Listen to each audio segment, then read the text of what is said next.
This is the Big Small Business Show. Welcome back. Now, my guests in studio today in our Psyche of Success slot are Russell and Renee Tandy.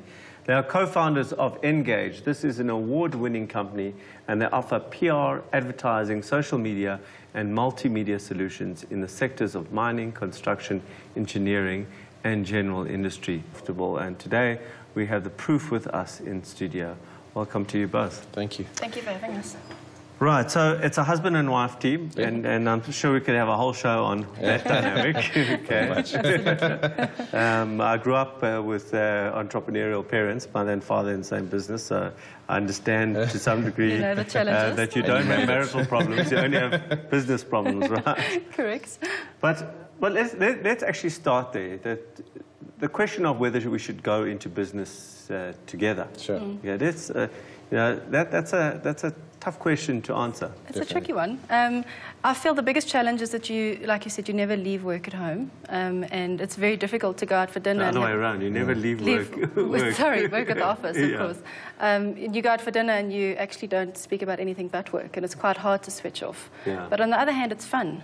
You know, you have a challenging day and your partner's by your side, you know, supporting you and edging you on when you need it. I think a big factor is Renee and I have fulfilled very different roles.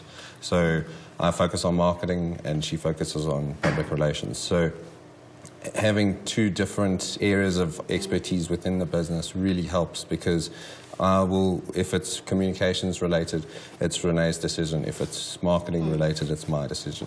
So that does help separate, you know, who's right and wrong. But at the beginning, when you decided to go into to business together, yes. Was there a discussion? You know, it's been 11 years, so we actually weren't married at the time. We had our backgrounds and skills, and I've always been very entrepreneurial and wanted to start my own business. And I found that we could match up those skills together and offer a good service offering. Let's move into the idea of specialization. You know, the instinct with entrepreneurs is more is better. Yeah. Especially in the beginning, they're throwing all sort of nets out into all sorts of seas to try and catch anything that they can. Yeah. It's a hell of a decision to make to niche. Yes. You know, definitely. You want to talk about that decision? You know, when we started, as you say, we went for anybody we could. We had a camera company, a small energy drink company, but the thing we were finding is that every pitch we went for, we were getting killed by the big agencies of South Africa, and we said to each other, you know, how are we going to get around this? And the best way that we found was to look at our previous experience, and which was Renee was at Creamer Media, and before that Crown Publications, both engineering media, and I was at a mine access control company in the marketing section. So we both said, let's use our expertise that we've got and niche ourselves so that when we go for an industrial brand, we can cut the legs off any big company coming into it. And it really worked well. It's allowed us to land big contracts because they saw us as not only an expert, but a small expert that would really look after their needs. The idea of a client, have you got to a point where a client comes to you and you say no? Have you got to that point? Funny story, as I always say, I got a call from GHD asking if we could come and pitch for the business. I automatically assumed it was GHD Mining, and it was GHD the hair straightener. Yes. I think the lady thought I was nuts when I turned her away. But when we decided to specialize, we actually had to turn away 2 clients, and we had to give them notice. Which was a very scary decision to make. But it turned out to be one of the best decisions we have made. And they're often, probably about 5 times a year, where we actually recommend other agencies for work, because it's completely out of our niche, and we don't take on the client. That requires courage, you know, a huge level of courage. Speak to me about your journey with courage. It can't be that you're always courageous. You can't be beating your chest and being... No, definitely not. So talk to me about Look, courage. I mean, it's a lot of the time it's out of when you're pushed into a corner, you make decisions. And we were, as I say, when we started, we were not getting enough clients, and the money was not rolling in as it's a difficult start for most businesses. And we had to think of something. And once you put under that pressure, something will, a good idea will come out of it.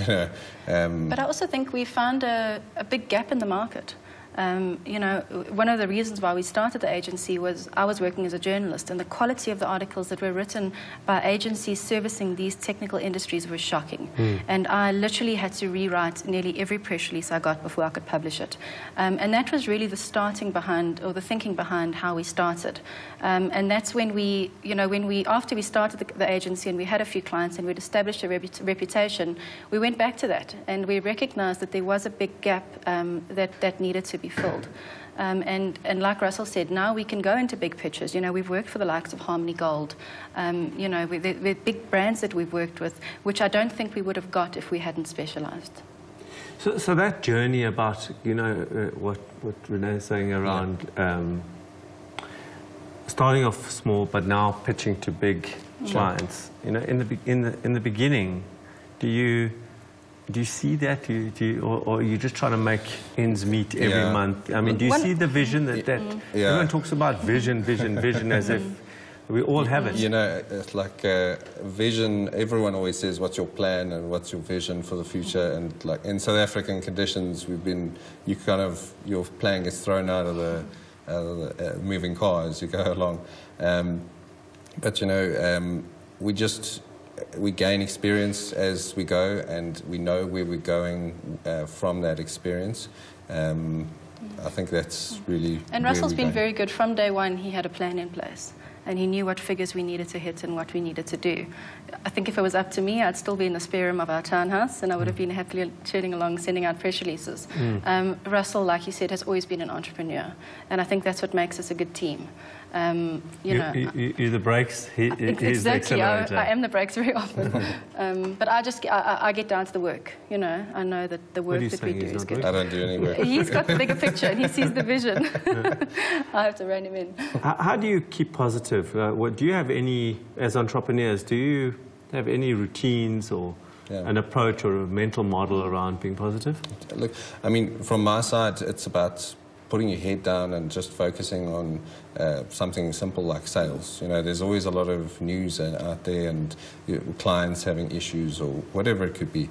And it's just focusing on one thing and just getting through it every day, making sure that you're doing the basics. I always try and stay positive. I mean, we've been through 2 recessions, and I think if you had to sit and think about all the negativity, especially at the moment around what's happening, I don't think you'd get out of bed. You know, I always try to look at the positive. Even when we lose a client, often our clients come back to us. So it's about how you manage that loss, and it's about focusing on the good. So I like to wake up every day and think about the good things that are in our day. You know, we've got a lot to look forward to, and I think a lot of people focus on the negative, but often that negative doesn't hang around for long. The recessions, you know, we pull through, and I think the strong players make it out. Advice to somebody who's thinking about giving up, watching the show, thinking about giving up. What advice, briefly, each of you? I think I've seen a lot of our employees even left us and started businesses, and a lot of people try and, you know, get fancy offices and even set up a really expensive website and even get staff when they start off. If you're starting up a business, you have to start small, and you have to be able to do everything in that business yourself. You know, that's how we started. We didn't have staff or offices for a long time, and that was a big advantage to us because we had no overheads. So I feel like if you're going to start something that it's not going to throw you into R1 million debts after the first year. You know, luckily the industry that we're in, we were able to. So for me, that's the big thing, is don't focus on the fancy offices. You know, get the basics right, push sales, and build your name and your reputation first. Nice. From our side, I mean, it's very much it's important to have your plan and where you're going. But when it comes to just doing the basics of sales, Renee's a fantastic salesperson, and she taught me over the years how to sell really well. And something like that, it's such a hard task to get done. Picking up the phone and phoning a complete stranger, that is actually when your business works, when you actually have a sale or have someone sign up for something. That's when you're actually in business. Yes. I have plenty of ideas that have not worked, but converting someone into a paying customer, that's just a one. Then you're in business, you know. So I would advise that. We started with the yellow pages and literally cold called people randomly.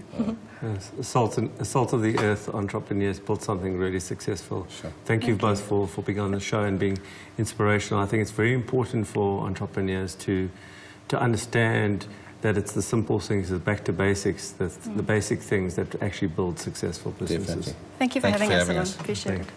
Up next, I'm joined by Nadine Todd, Managing Editor of Entrepreneur Magazine South Africa, and we're going to discuss the myriad of emails she receives on virtually a daily basis from readers asking questions about where they can get funding. We'll be right back.